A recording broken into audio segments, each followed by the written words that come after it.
sur nous, descends sur nous, consolateur,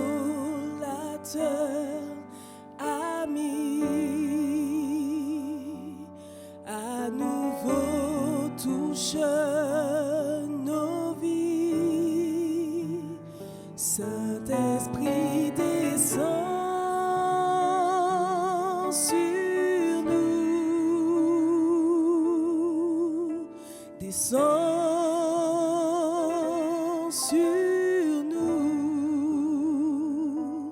que ta puissance vienne, que ta voix résonne, viens et change nos cœurs, accomplis ta parole.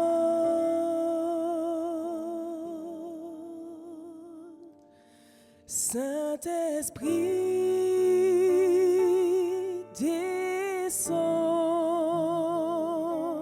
sur nous.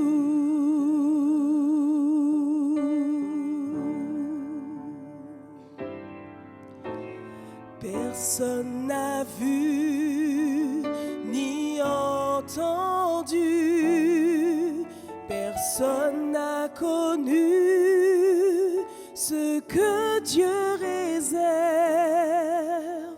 que les cieux s'ouvrent et que vienne la pluie sur ton Église et sur nos vies.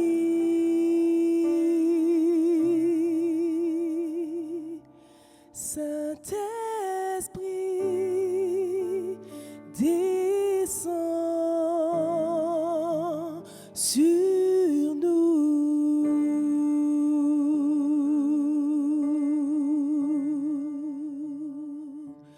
Saint-Esprit, descends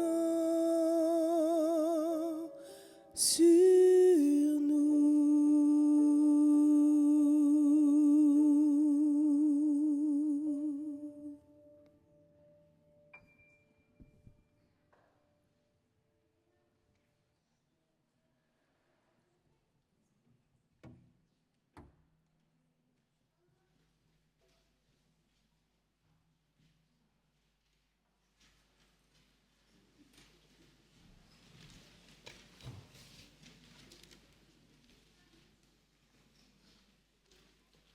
Chant, psaume des fils de Corée. Le Seigneur est grand, il est digne de toute louange. Dans la ville de notre Dieu, sa montagne sacrée, belle est la colline, gaieté de toute la terre. Le mont Sion, au plus profond du nord, la ville du grand roi. Dieu, dans les palais de la ville, est connu comme une citadelle. Car les rois s'étaient ligués, ils se sont avancés ensemble, ils ont regardé stupéfaits. Saisis d'épouvante, ils se sont sauvés. Là, un frisson s'est emparé d'eux, comme les douleurs d'une femme qui accouche, comme par le vent d'Est, qui brise les bateaux de Tarsis. Ce que nous avions entendu, nous l'avons vu. Dans la ville du Seigneur, désarmée, dans la ville de notre Dieu, Dieu l'affirmera pour toujours. Ô Dieu, nous pensons à ta fidélité dans ton temple, comme ton nom, ô Dieu, ta louange retentit jusqu'aux extrémités de la terre. Ta main droite est pleine de justice. Le mont Sion se réjouit. Les filles de Juda sont dans l'allégresse à cause de tes jugements. Faites le tour de Sion, tournez autour d'elle, comptez ses tours. Observez son rempart, examinez ses palais, pour le raconter à la génération future. Ce Dieu est notre Dieu pour toujours, à jamais. Il sera notre guide jusqu'à la mort. Que Dieu bénisse sa parole dans notre cœur.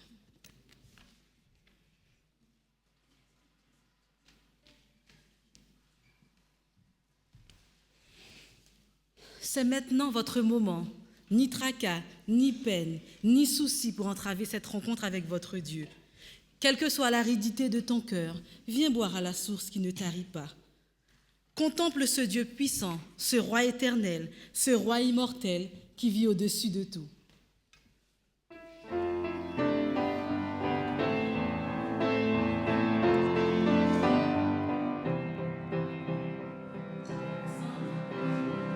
À toi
règne tout-puissant.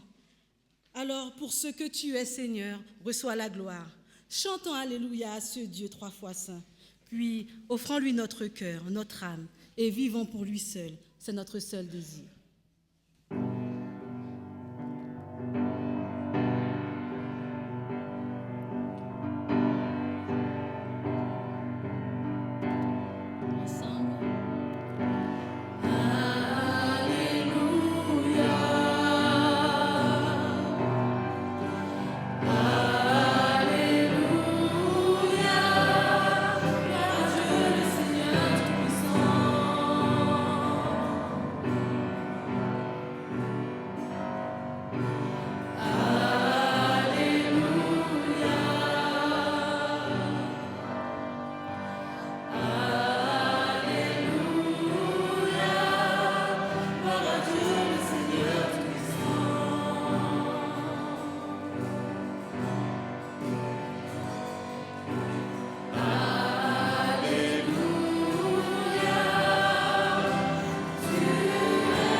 Je vous remercie.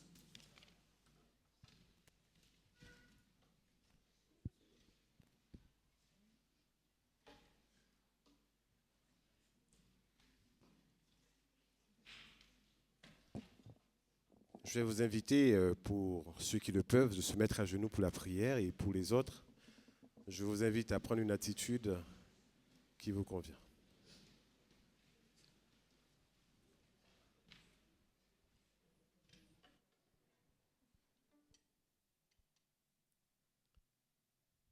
Éternel notre Père, notre Dieu, c'est toujours avec une grande joie et avec beaucoup de respect que nous venons en ta présence dans ces lieux. Nous savons que tu es chaque jour avec nous et que nous vivons constamment sous ton regard. Nous voulons te louer ce matin, nous voulons te rendre gloire, car aujourd'hui est ton jour, ce jour que tu as mis à part pour pouvoir contempler ton œuvre. Et tu nous invites chaque jour à nous rappeler de ce jour et tu nous y invites pour pouvoir contempler ta face. Nous voulons te bénir car tu es un Dieu qui est bon, tu es un Dieu miséricordieux, lent à la colère, compatissant, qui ne prend pas le coupable pour l'innocent, ni l'innocent pour le coupable. Tu es un Dieu juste comme nous l'avons bien mentionné depuis le début de ce culte. Nous sommes très heureux de pouvoir savoir que tu nous as acceptés, tu as fait de nous tes fils et tes filles. Et que chaque jour, tu n'as qu'un seul désir, c'est que nous soyons tous semblables à toi et que nous te laissions nous transformer jour après jour. C'est pourquoi aujourd'hui, nous déposons tout à tes pieds, ce que nous sommes, ce que nous avons, les difficultés que nous rencontrons, les épreuves, les douleurs, tout ce que nous avons sujet à te dire, qu'il soit bien ou qu'il soit mal. Et nous te demandons que tu nous donnes ton repos, que tu veuilles faire la paix en chacun d'entre nous et que tu veuilles nous aider à nous rappeler que tu nous aimes et que tu désires nous ramener jusqu'à la maison, cette maison où tu as été préparé une place pour chacun d'entre nous. Nous aimerions te présenter ce matin les familles, les mères, les pères, les enfants, et bien sûr aussi les familles qui n'ont pas d'enfants, ou bien des enfants qui n'ont plus leur père ou leur mère. Nous voulons tous te les présenter. Nous savons, Père, que quand tu bénis sans mesure et tu remplis la coupe de chacun d'entre nous. Permets-nous d'être disposés à étendre notre coupe pour que tu puisses la remplir de joie, de tes bénédictions et de ton amour. Que quelquefois, si nous sommes amers, eh bien que tu nous aides chaque jour à nous débarrasser de cette amertume et que tu nous remplisses de ta joie. Ce n'est pas facile pour beaucoup, ici, de ceux qui t'adorent, mais aussi pour ceux qui sont dans le monde et qui ignorent tes bienfaits, qui ignorent ta volonté qui est de sauver tous les hommes. En ce jour où tu verses ta bénédiction sur nous, nous te demandons de pouvoir verser sur tous ceux que nous connaissons et ceux aussi que nous ne connaissons pas. Nous te prions pour tous ceux qui ont décidé de travailler pour toi dans ta cause, que tu veuilles leur donner de ton esprit, de ta sagesse, que tu veuilles aussi leur donner la clairvoyance et que tu nous donnes, nous tous, de ta bienveillance. Garde-nous dans ta paix en ce jour et permets-nous d'être attentifs à la parole que tu as donnée à Virginie. Et bien qu'elle nous conduise dans ta parole et que, soufflée par ton esprit, qu'elle remplisse nos cœurs de tout ce que tu lui as confié. Nous aimerions que tu bénisses tous les jeunes, tous ceux qui œuvrent à l'intérieur comme à l'extérieur, et que ceux qui nous écoutent aujourd'hui, à travers Internet, qui ne se sentent pas lésés, qui se sentent bien sûr intégrés dans ton Église. Merci de visiter ceux qui souffrent, ceux qui ont perdu un de leurs proches, de ceux que nous connaissons, mais aussi ceux que nous ignorons. Que ce jour soit une journée aussi, mon Dieu, de bienfaits, de paix, de bonheur. Garde-nous dans ta paix. Fortifie chacun d'entre nous durant notre épreuve, cette vie que tu nous as confiée, et que nous soyons patients, tolérants, que nous soyons aussi endurants, et que nous attendions prochainement ton avènement, et que nous soyons fidèles le jour que tu reviendras. Garde-nous dans ta paix, et entends le cœur de chacun d'entre nous, les soupirs que nous avons et que nous n'arrivons pas à exprimer. Que ton Esprit Saint veille bien compléter notre prière. Nous te prions et te demandons ces grâces au nom de Jésus. Amen.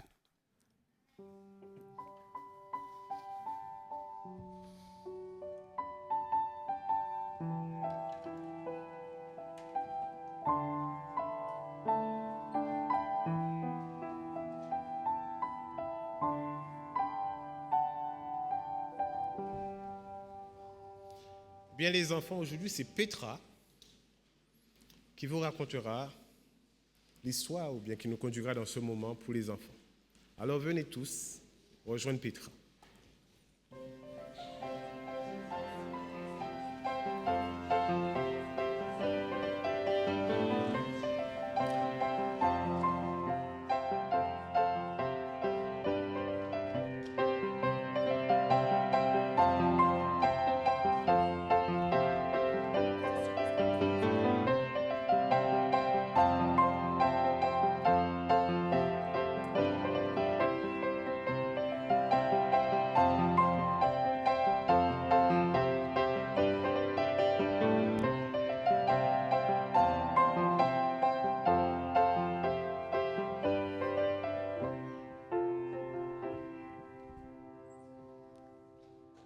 Bonjour les enfants.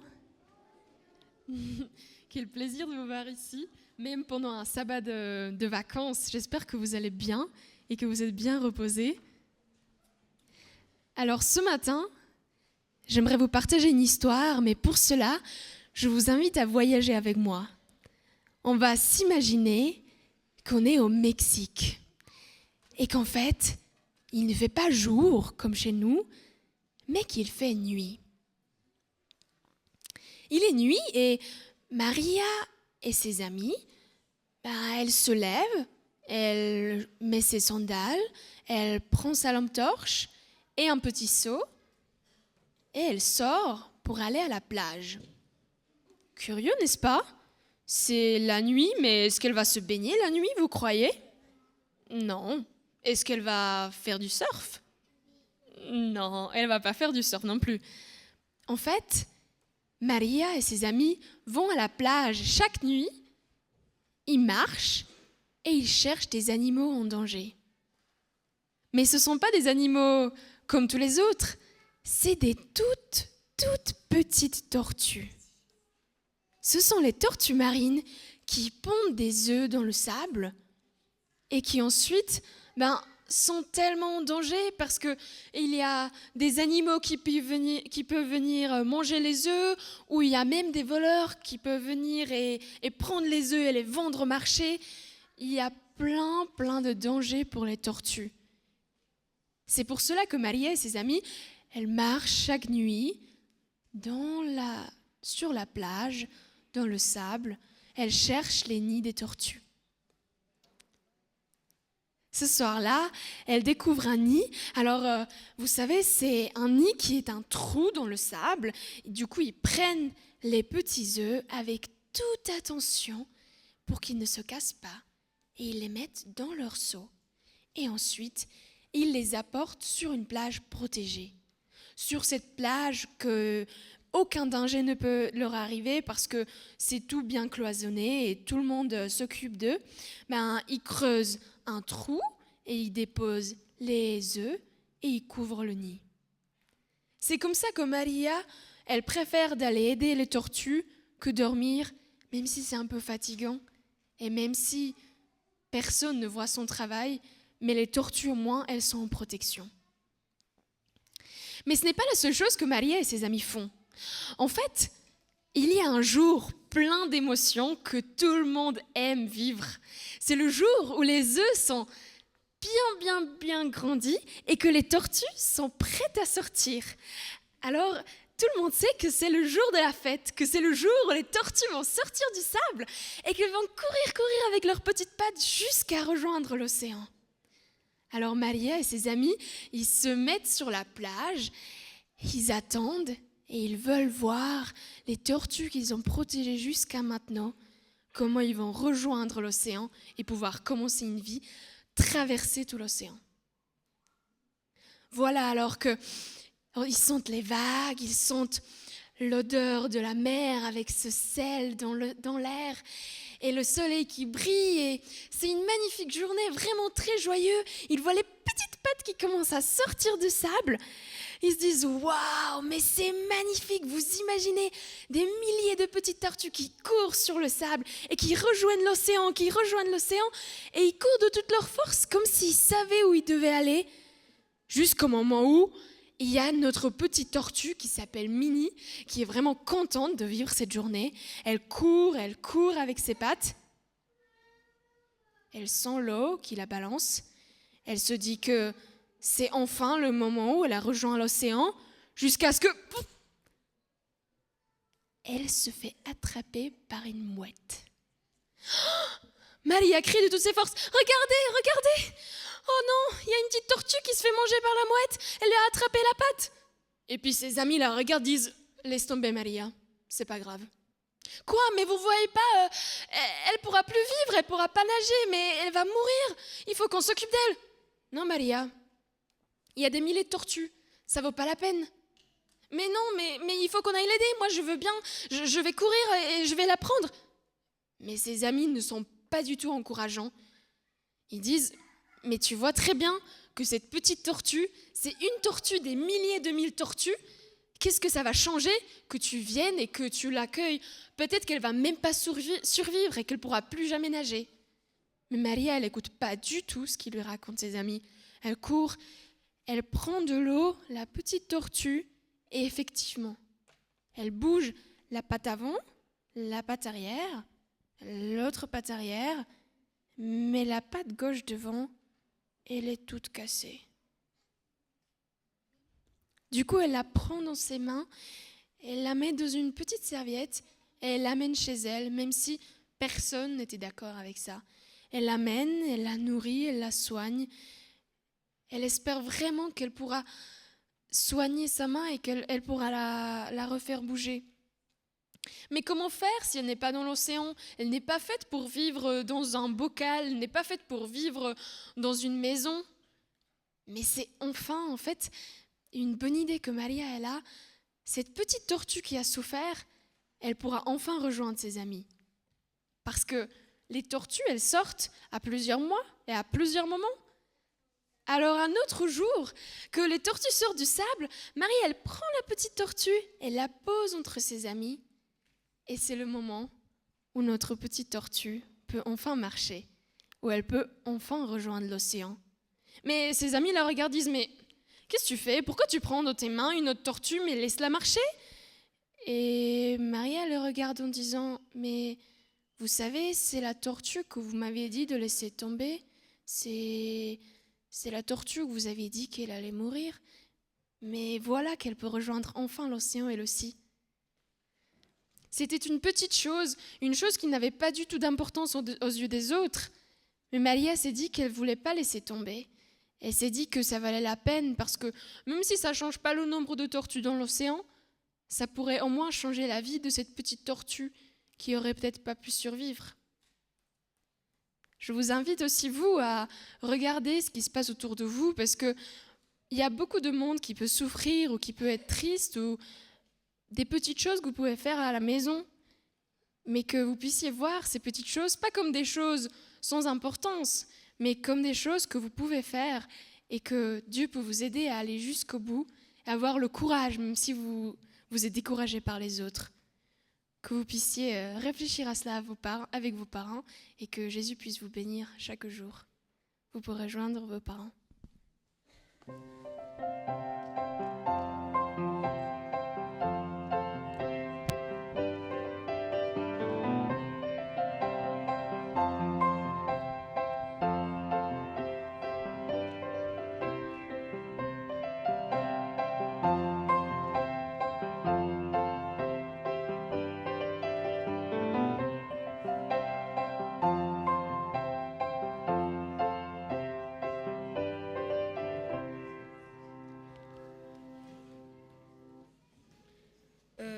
Je vais vous lire Jean 17, versets 6 et 12.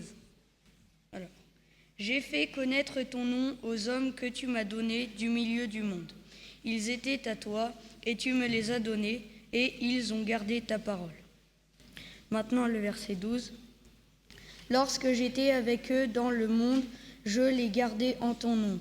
J'ai gardé ceux que tu m'as donnés et aucun d'eux ne s'est perdu, sinon le fils de perdition, afin que l'écriture fût accomplie. Voilà.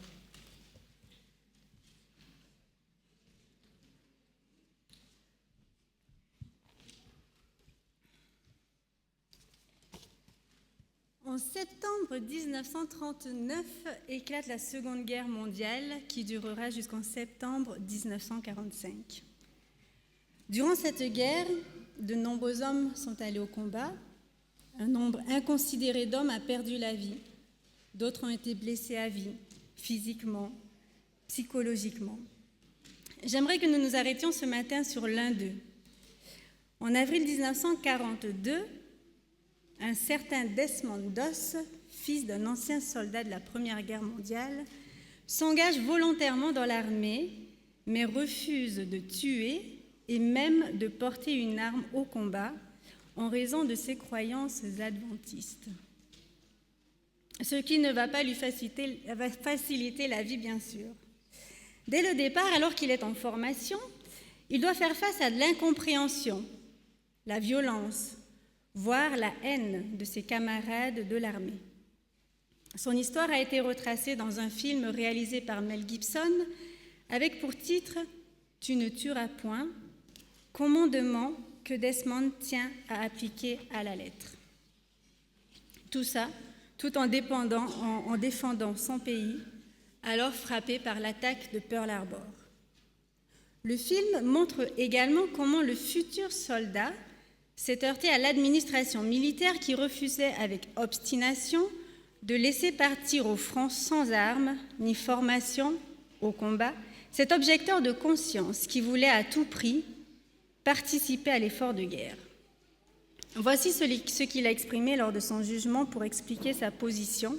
« Je ne veux pas prendre des vies humaines, mais je veux en sauver. Dans ce monde qui fait tout pour se détruire, ça ne me semble pas une si mauvaise idée de vouloir essayer de recoller un peu les morceaux. »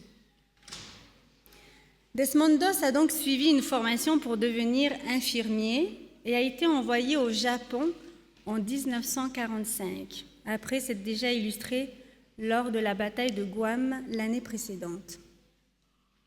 Il savait déjà qu'il était une cible privilégiée, comme il l'a raconté des années plus tard en disant « On leur disait de tuer les infirmiers car ça brisait le moral des troupes. Parce que si les infirmiers étaient morts, personne ne pouvait prendre soin d'eux. Tous les infirmiers étaient armés, sauf moi. » C'est donc armé de son matériel médical d'urgence et de sa foi en Dieu que Desmond s'engage sur le champ de bataille aux côtés de ses camarades. Le film met l'accent sur la bataille d'Okinawa où Desmond sauvera seul 75 soldats, chiffre qui a été finalement retenu. Alors que les Japonais reprennent l'avantage à Hacksaw Ridge, lieu stratégique, les Américains sont obligés de battre en retraite.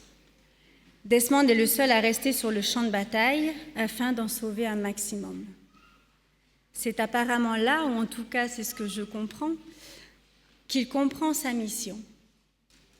Dans le film, on est dans une ambiance de guerre, avec une épaisse fumée, des bombardements, des coups de fusil, des bombes qui éclatent. Il y a un bruit énorme. Et tout d'un coup, comme un silence qui se fait, après que Desmond demande à Dieu « Mais qu'est-ce que tu attends de moi ?» Et dans ce silence, et dans cette fumée, il entend des voix. « Au secours, infirmier, infirmier, je suis là, je suis là. » Desmond retourne sur le champ de bataille. Il va les porter un à un du champ de bataille jusqu'au bord de la falaise, au pied de laquelle se trouvaient les troupes américaines qui ont pu les récupérer, les blessés et les soigner. C'est de cette falaise qu'il va les faire descendre grâce à une corde.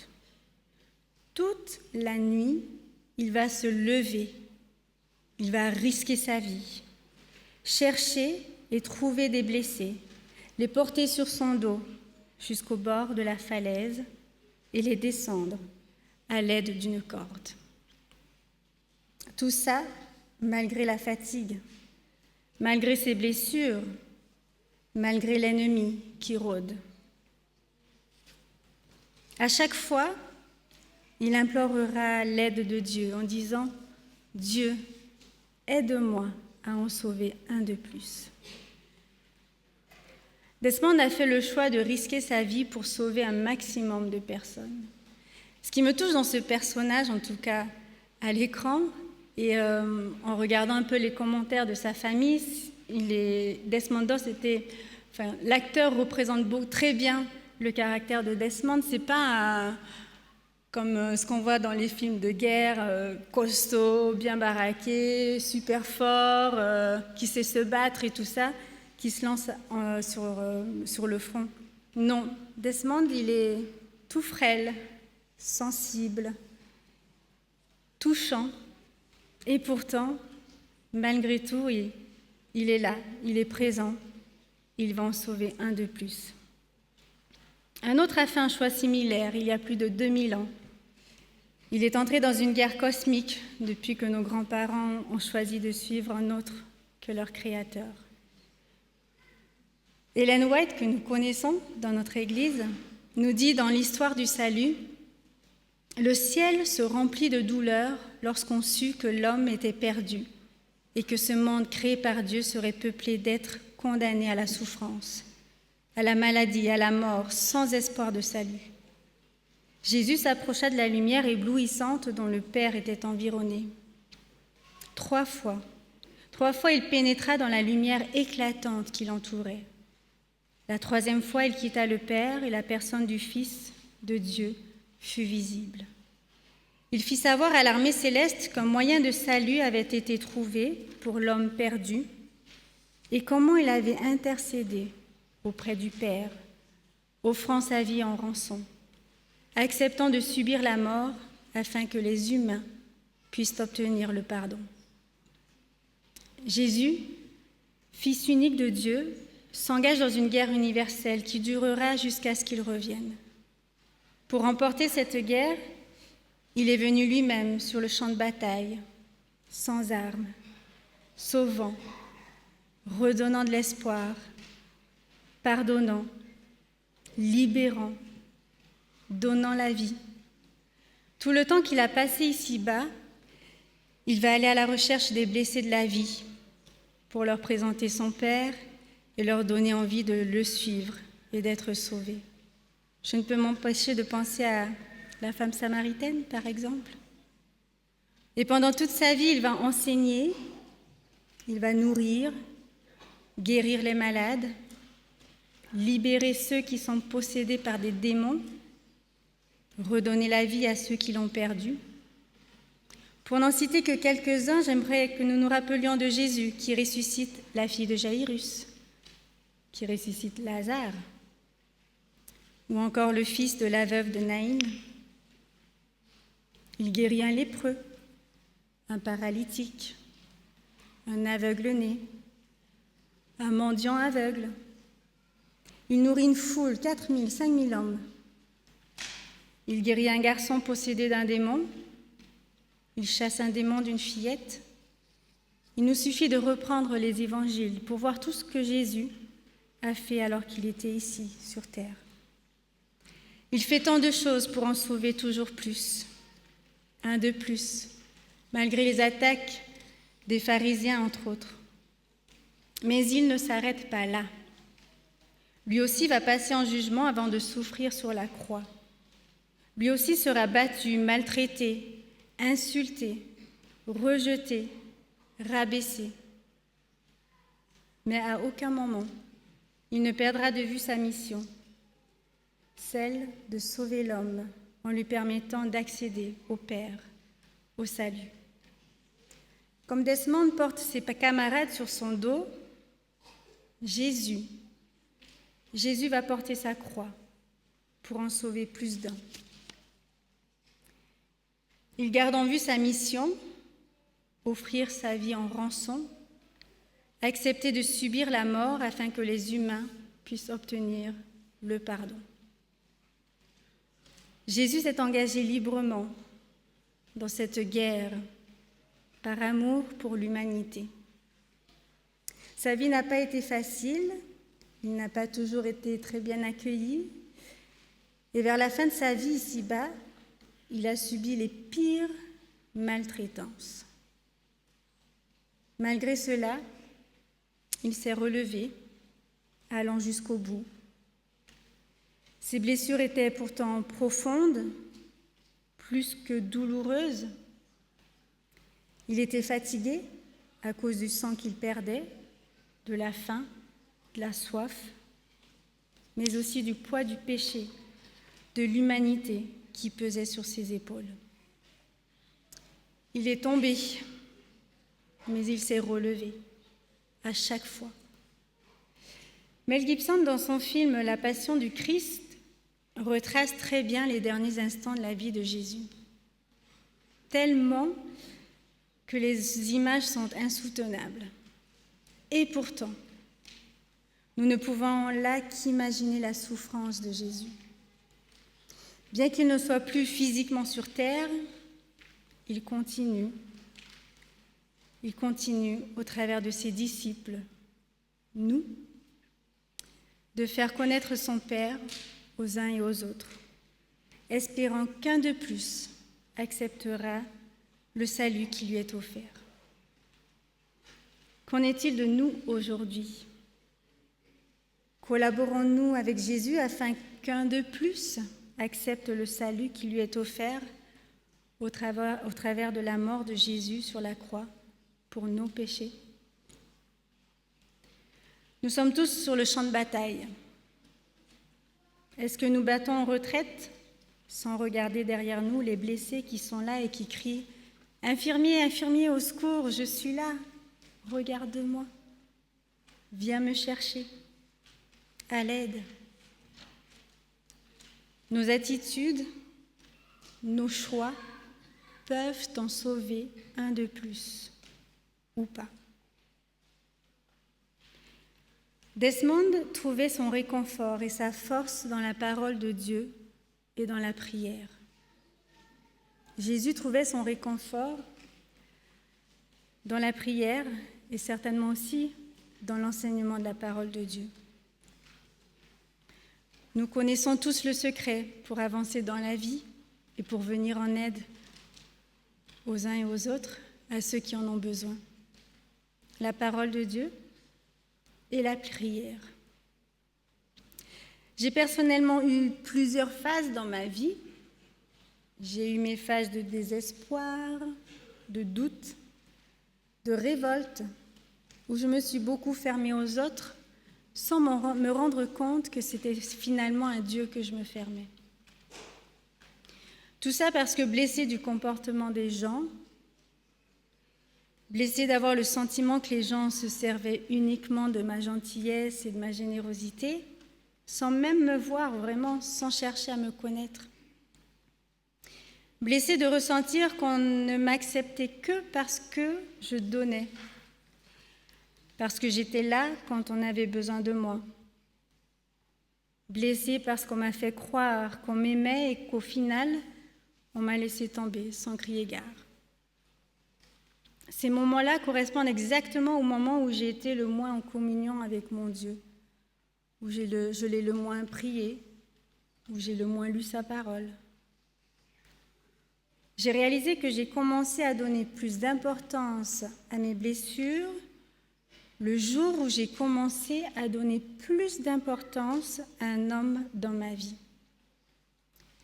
Sans m'en rendre compte, j'ai commencé à laisser Dieu de côté, donc ma lecture de sa parole, mes temps de prière, de communion avec lui, pour ensuite donner plus de place à cet homme qui disait m'aimer et qui peu de temps après s'en est allé avec une autre sans même assumer ce qu'il faisait. Je suis tombée bien bas, Et c'est très difficile de remonter la pente après. Malgré cela, ma mission reste la même. Et mon Dieu me l'a encore rappelé il n'y a pas si longtemps. Je crois que garder notre mission en vue nous aide à ne pas nous attarder plus qu'il ne faut sur nos blessures, sans bien sûr aller jusqu'à les ignorer. Notre mission, le fait de garder notre mission en vue, nous aide à ne pas nous attarder plus qu'il ne faut sur nos blessures, sans aller jusqu'à les ignorer. Si Jésus était resté fixé sur ses blessures, il n'aurait pas pu aller jusqu'au bout de sa mission, celle de nous sauver. Si Desmond était resté fixé sur ses blessures, il n'aurait pas non plus pu sauver ces 75 hommes qui auraient péri sans son intervention. Tous les deux ont gardé un contact permanent avec notre Père, avec Dieu. Sans ça, leur force leur aurait manqué. Nous non plus, nous ne pouvons pas aller jusqu'au bout de notre mission si nous ne restons pas connectés à notre Dieu, si nous nous laissons distraire par autre chose que lui. Et dans le mot distraire, vous pouvez mettre tout ce que vous voulez. Le travail peut-être pour certains, les loisirs, la télé, la nourriture, la musique. Je pense que ça, chacun peut mettre les mots qu'il faut.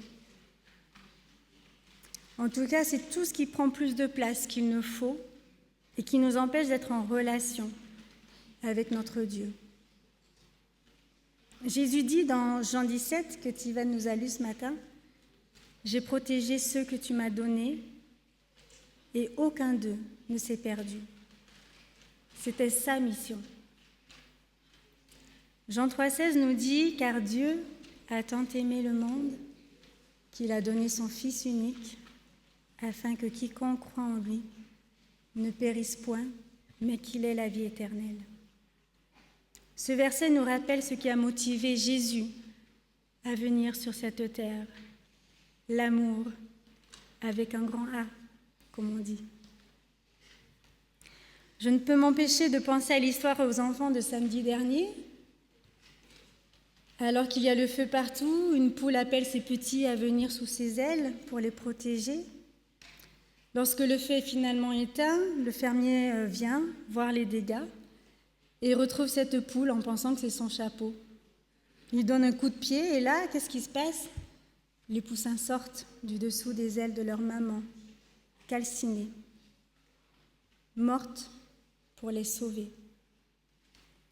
Comme une poule rassemble ses poussins sous ses ailes, nous dit Matthieu 23, verset 37, eh bien Jésus enverra ses anges et rassemblera ceux qu'il a choisis des quatre coins du monde, nous dit Marc 13, verset 27. Nous avons tous une seule et même mission que nous retrouvons dans Matthieu 28, versets 19 et 20. Allez donc, faites de toutes les nations des disciples, baptisez-les au nom du Père, du Fils et du Saint-Esprit, et enseignez-leur à mettre en pratique tout ce que je vous ai prescrit. Mais je crois que nous n'avons pas tout à fait tous la même stratégie, si je puis dire. Certains ont reçu le don de l'exhortation, d'autres de l'enseignement, d'autres le don du chant, de la compassion, d'autres encore de l'accueil. Tellement de dons que Dieu nous a donnés pour aller jusqu'au bout de cette mission. Par nos comportements et nos choix, nous pouvons amener un de plus à être sauvés. N'oublions cependant pas la suite du verset « Et moi, je suis avec vous tous les jours jusqu'à la fin du monde. » En effet, ce n'est qu'avec l'aide de notre Dieu et dans la communion avec lui que nous pourrons permettre à un de plus d'accéder au salut éternel. Dieu Aide-moi à en sauver un de plus. Amen.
Tanto amor, eu não sou digno do seu perdão.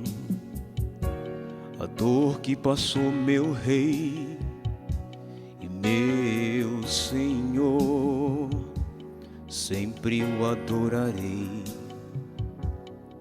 com amor. Eu não mereço tanto amor, eu não sou digno de seu perdão. A dor que passou meu Rei e meu Senhor, sempre o adorarei com amor. O Filho do Homem me libertou verdadeiramente, verdadeiramente. Posso erguer minhas mãos ao céu, levantar a minha voz e adorar, levantar a minha voz e exaltar, levantar a minha voz só pra dizer: livre eu sou.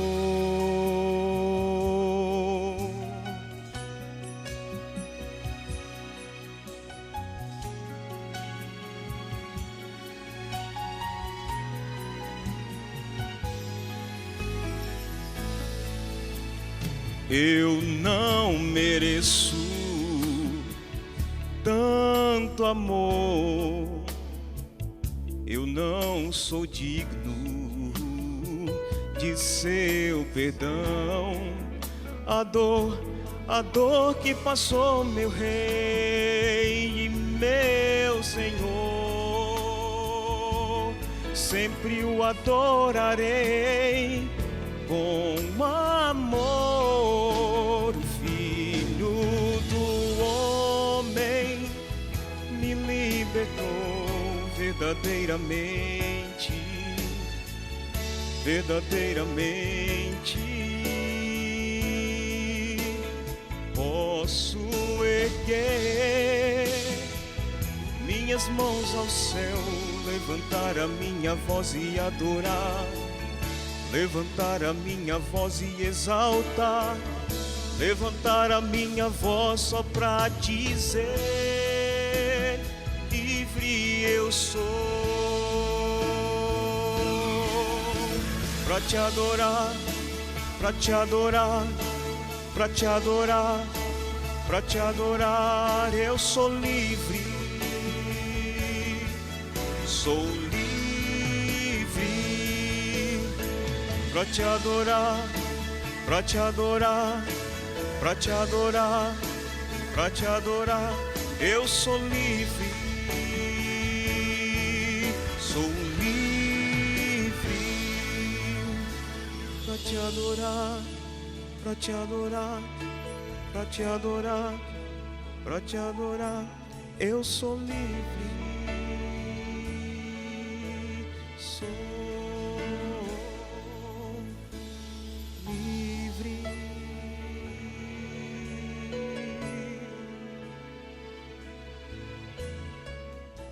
Amém.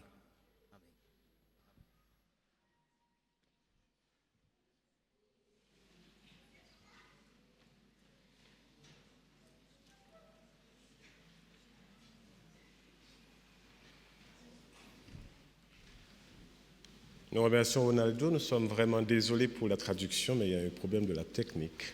Mais ce chant parle de l'amour de Dieu, le Fils de l'homme, qui a aimé et qui a donné sa vie pour les hommes. En gros, c'est de ce que parlait le chant. Nous aurons l'opportunité de pouvoir le réécouter avec les paroles cette fois-ci. Mais nous remercions la technique pour cela.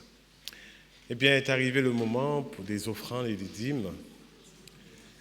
Nous allons inviter les diacres à passer dans les rangs pour pouvoir ramasser tout ce que nous avons apporté à Dieu ce matin, la dîme, et les preuves de notre générosité, nos offrandes.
Je vous invite à vous mettre debout.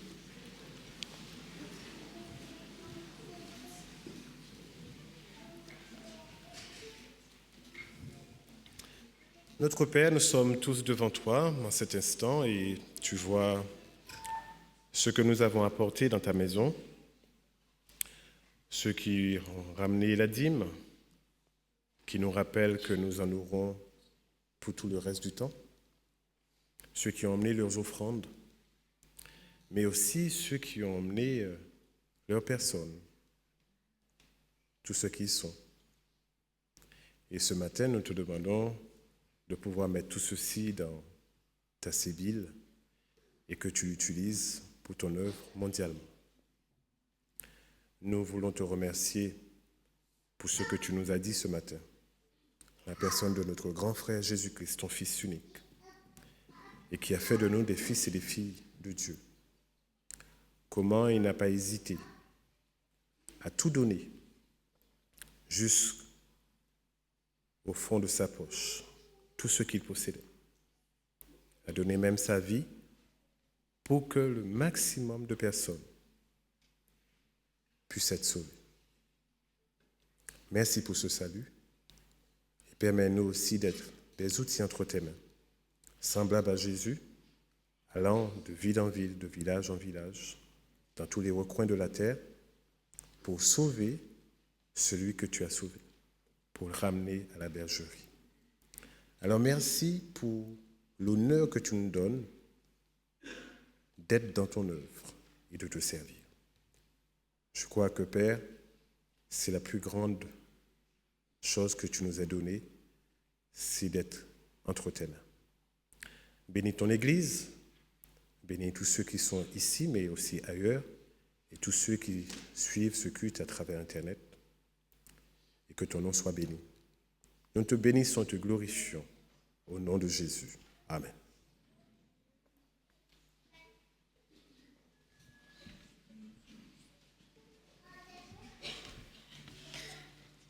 Jésus, tu restes notre éternel exemple.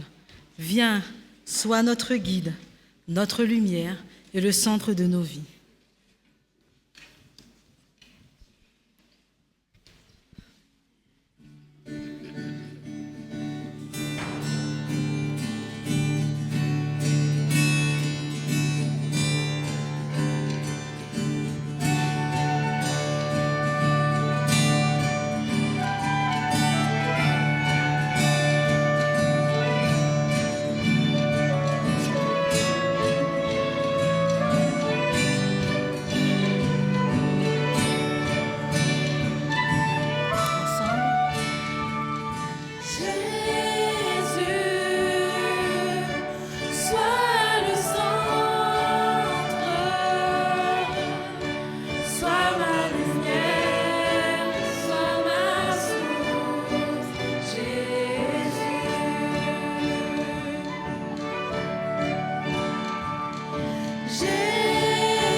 Nous voulons ce matin remercier tous les acteurs de ce culte, les musiciens, ceux qui sont à travers Internet, les techniciens, mais aussi chacun d'entre vous. Et chacun d'entre nous qui avons apporté nos voix à la louange et à l'adoration, attention. Et voilà cette bénédiction que j'ai choisie au psaume 128. Comme depuis le début de ce sabbat, à l'école du sabbat, nous avons ouvert avec une bénédiction de la famille. Eh bien, je vais terminer avec une bénédiction pour la famille. Heureux tout homme qui craint l'Éternel, qui marche dans ses voies. Tu jouis alors du travail de tes mains, tu es heureux, tu prospères. Ta femme est comme une vigne féconde dans l'intérieur de ta maison, et tes fils sont comme des plantes d'olivier autour de ta table. C'est ainsi qu'est béni l'homme qui craint l'Éternel. L'Éternel te bénit de Sion, et tu verras le bonheur de Jérusalem tous les jours de ta vie. Tu verras les fils de tes fils, alors que la paix soit sur Israël et sur chacun d'entre nous. Amen.